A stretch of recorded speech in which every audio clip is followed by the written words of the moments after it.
नमस्कार, आप देख रहे हैं YBN बिहार झारखंड और मैं हूं आकाश तिवारी।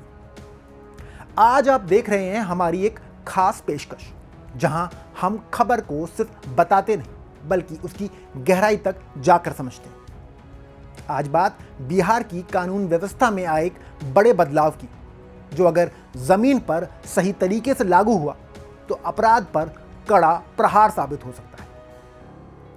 बिहार पुलिस ने इस बार जो कदम उठाया है उसे सिर्फ एक ट्रांसफर पोस्टिंग मान लेना गलत होगा। यह एक पूरी रणनीति है, एक नया सिस्टम है जो जिले स्तर पर पुलिसिंग की पूरी तरह बदलने की क्षमता रखता है।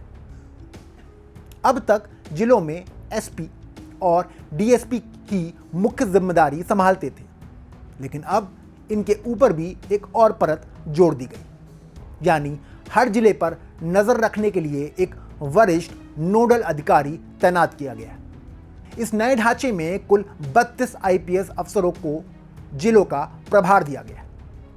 खास बात यह है कि ये अधिकारी एडीजी, आईजी और डीआईजी जैसे उच्च पदों पर हैं, यानी अनुभव और अधिकार दोनों का मेल अब सीधे जिलों तक पहुंचेगा।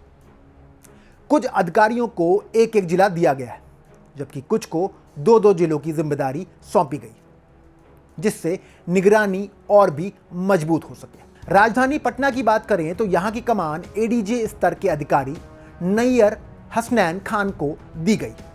वहीं एस रविंद्रन को गया जैसे अहम जिलों की जिम्मेदारी मिली।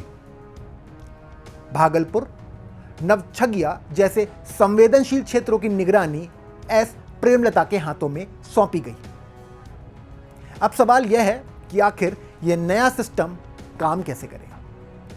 तो समझिए, ये नोडल अधिकारी सिर्फ नाम के लिए नहीं, इन्हें करीब 18 अलग अलग बिंदुओं पर हर जिले की समीक्षा करनी होगी। इसमें कानून व्यवस्था की स्थिति, लंबित केस, जांच की गति, स्पीडी ट्रायल, थानों का कामकाज और यहां तक कि जनता दरबार की प्रभावशीलता भी शामिल है।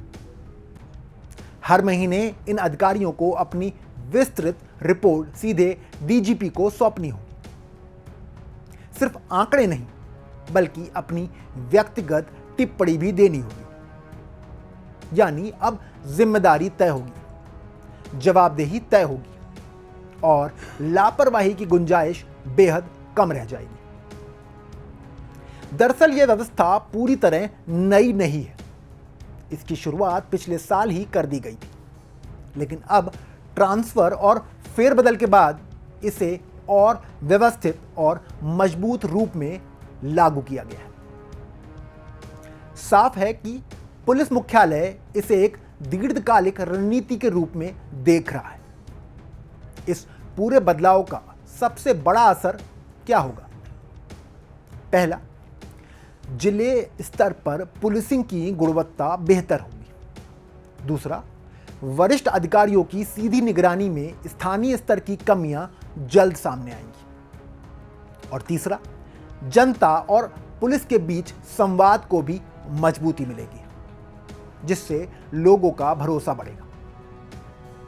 अब देखने वाली बात यह होगी कि यह नया मॉडल जमीन पर कितना असरदार साबित होगा।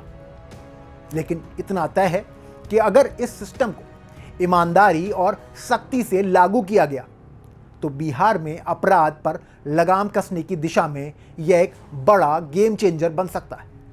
फिलहाल के लिए इतना ही, लेकिन इस खबर पर हमारी नजर बनी रहेगी।